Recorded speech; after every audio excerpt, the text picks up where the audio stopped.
Like, comment, subscribe. Yep, that came out of that filter. Where have I been for the last couple of days, you say? Change that secondary filter too. I'll pick it up, don't worry. Well, let's talk about it.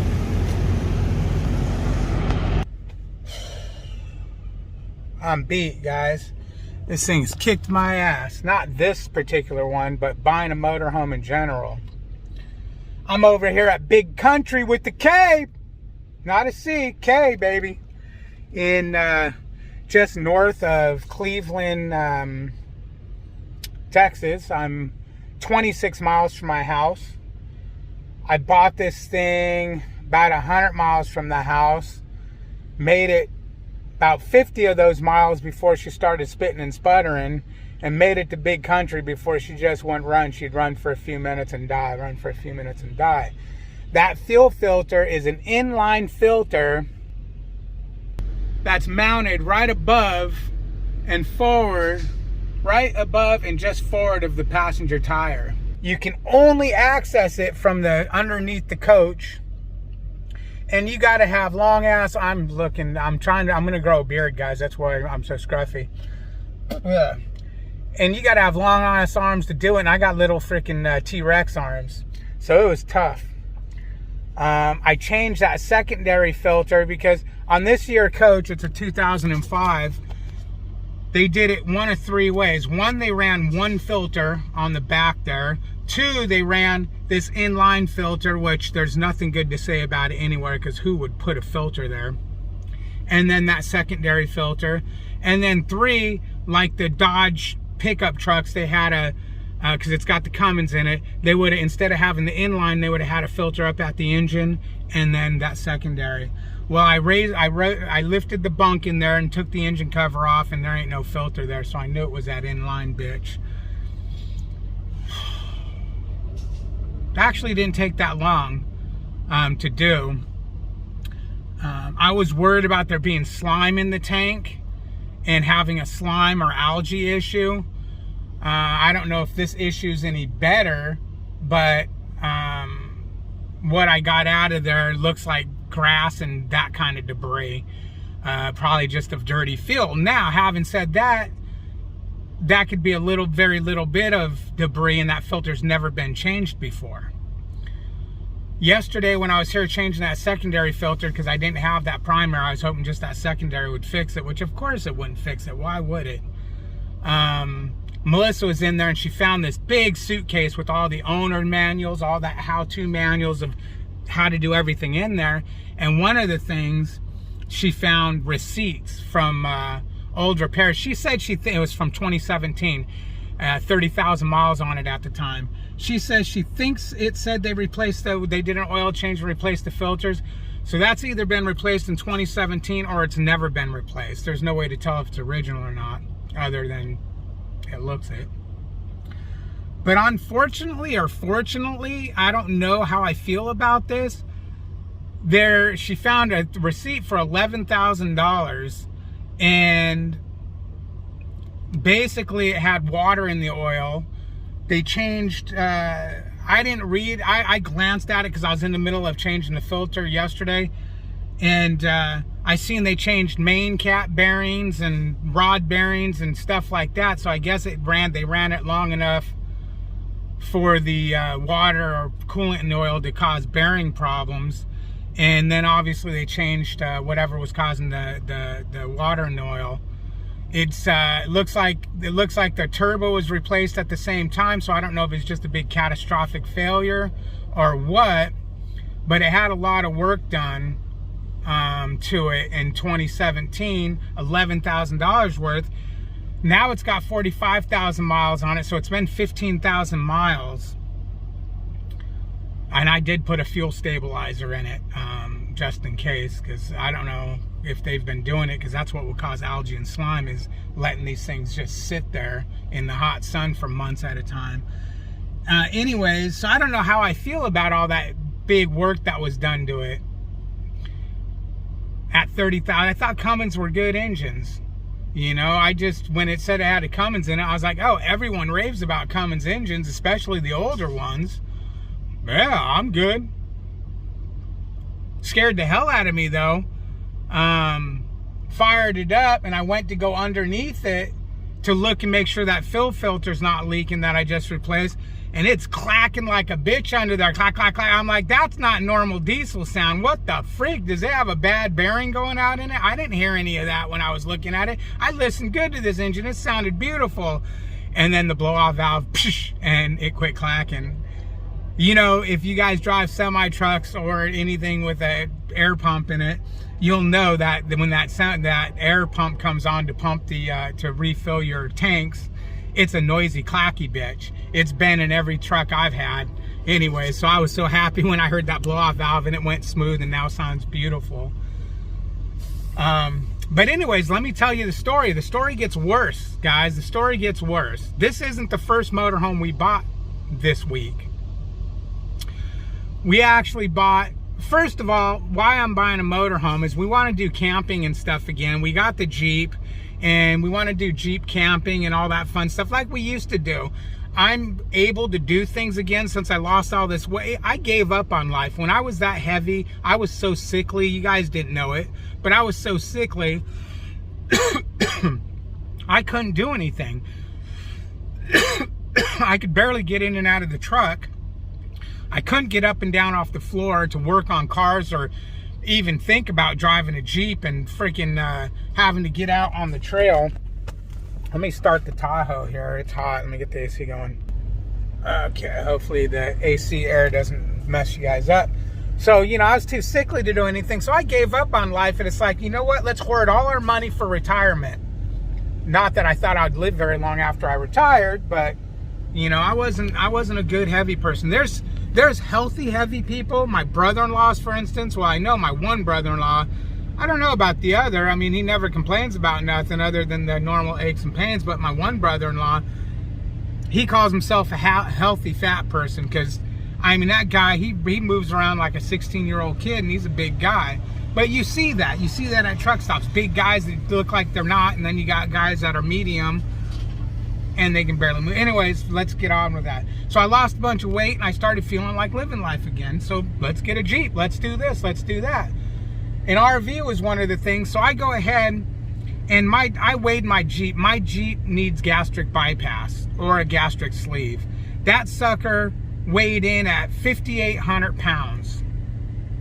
That Jeep stock is 4,500 pounds. So she's got some aftermarket. I mean, the stereo system probably weighs 500 pounds. But anyways, yeah, so she needs to go on a diet, but I don't know what to stop feeding her because I like all the equipment on it. So that and a 2,000-pound car trailer to tow it on, yeah, I could flat tow it, but I'd rather not, because then if something went wrong on the trails and a wheel don't turn or something, you need a trailer. So I can't find a trailer, I mean, an RV that will pull. I need something that's going to pull at least 8,000 pounds. I'm looking. There's some Class C's and some Class A's that can do it, but they're almost brand new and they're way over my budget. Also, I finally said, you know what, let me go over budget a little bit and call on these. And yeah, they ended up looking up, even though they advertise in the brochures as doing it, those particular ones didn't do it. Not just did they not have, they only had 3,500-pound hitches on them. When you went to their tags in there, they were only rated to tow 5,000 pounds. The other one was 3,500. So I ended up buying 8.1 Chevy engine, Class A, 25 foot with the Allison transmission and the workhorse frame gas motorhome. She was able to tow 6,000 pounds. So I figured if nothing else, I could legally flat tow it, but you know, everybody always goes overweight, right? No big deal. It's a couple thousand pounds. Maybe put some airbags on it. She'll be good to go. It was in nice shape. It was well within my price range. I was good to go. And this one was after looking at a bunch of them that were rotten. This one wasn't rotten. It was a 2004 Georgia Boy Class A motorhome, 25 foot, which Georgia Boy's out of business, so there was always that issue. They had a bunch of work done to it, and new brakes, new master cylinder, everything's good to go. I get in it, I drive it. Brakes felt weird on it, but everything feels weird compared to my diesel brakes on the semi. And it felt really heavy. I mean heavy, like she was heavy as hell. I noticed I had new springs on the front. But I was like, it's a motorhome, it's a moving house. That's probably the way it feels. So I bought it. Went and got a certified check, bada bing, bada boom. Thank you for the title. We get about 50 miles from the place. Number one, there was traffic on the freeway that kept doing stop and, you know, panic stop. And I'm having a hard time stopping this thing. It feels like it's getting worse and worse. And I'm driving, I'm like, you know, that last time I had to hit those brakes, these brakes felt like crap. So I press on the brake pedal before I need them again. And it hits the fucking floor. Boom, right to the floor and stays there. So it's not like I can pump the damn thing up. It hits the floor and stays there. So I get my boot under it and I'm like, "Ugh," you know, so panicked. I'm not even thinking about hitting the emergency brake. I immediately look over and there's no one next to me. And I shoot over to the shoulder and I pull the brake pedal up, press it again. And this time it's got a scotch of brakes, enough to get me stopped after coming, you know, going to 500 yards. I'm like, what the ever-loving F? So I'm thinking, you know what, these guys, this shop that put the master cylinder on probably left the fitting loose and she ran out of fluid because it's been about 10 months since they did it, and the thing's pretty much only been out a couple times. They went to Oklahoma and back. So I'm looking for the master cylinder. I can't find the master cylinder on this thing. So I decided to call. Oh, and also on the way home, the air conditioning quit working and the check engine light came on. So there was that. Within 50 miles of buying this thing. Decent amount of money. So I decided, you know what, let me call them. They just had the master done. They probably know where it's at. Hey, do you know where the master cylinder is? She says, hold on, let me talk to my husband. He gets on, no, it's over on the letter, you know, I'm not sure how to get to it. Why? And I told them what happened, and they're like, oh my God, you know what? If you have to get it towed, we'll pay half the towing. Okay, cool. So I hang up with her. She calls back, and she goes, oh, you know what? I have towing insurance, so I can have it towed. And I said, yeah, and we were talking a little bit, and she's feeling so bad, and I told her how the AC quit and the check engine light came on. She's like, oh my God, we've been driving, I don't know what to tell you, da-da-da. I'm like, yeah, shit happens. Don't worry, I really didn't think they did anything. They really seen it on the up and up. So I said, okay, I'll let you know. I'm going to run up to there's a Lowe's right here. I'm going to have Melissa drive me because she was following me in the Hummer. And I need a pair of pliers so I can take the engine cover off because I think the master's under there.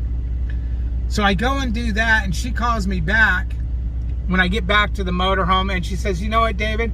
She goes, if you want, we can have it towed, and we can just give you your money back. We feel horrible. I'm like, well, that's awfully nice of you, but you know what? Let me look and see. If it's just out of brake fluid and there's a leak somewhere, we'll deal with that. Because I really like this thing. It was in good shape. She said, okay, great, let me know. Well, I found the master cylinder, took the cover off, and it's completely full of fluid. So I'm like, nope, not dealing with that shit. Sure, it could just be another defective master, but no, I'm not. That shit was scary. So I call her up. I said, yeah, you know what? It's full of fluid. Why don't we go ahead and do a refund? She says, fine. So she calls the tow company. We happen to be in the city where they had it fixed in Humble, or Humble, depending on what part of Texas you're from. So the company that actually fixed it is a tow company also, and they came and picked it up. We signed for it and went about our way and got our money back. So it took a couple more days to find another one, but this time, you guys have got to be thinking, David, you're going to run that thing over gross? What if those brakes went out and you killed or hurt somebody? You would go to jail for negligence, especially being a Class A driver. You know better. That's exactly what I thought when I hit that brake pedal and it wouldn't stop. What if I was towing overweight? So, needless to say, I decided I'm only going to go with something that can tow 8,000 pounds or more. This thing here, it's a diesel pusher. The smallest one I could find was 35 foot. It's 34.5 foot bumper to bumper. She's in really good shape. She's a 2005 vintage model. Unfortunately, her dash AC doesn't work, but I know what's wrong with it. You can see where the Freon leak is at the corner of the condenser. You can buy a new condenser or solder up that one. I'll just put a new condenser in it. Everything else, other than this problem, what was the other problems we knew about it buying it? Oh, it's got air brakes, airbags, everything. Oh, the leveling jacks. One of the leveling jacks doesn't want to come up. You got to give it a little help, so I'll have to deal with that. And I can't remember what else. There's a couple issues, but she cost me $1,000 more than what that last one cost me.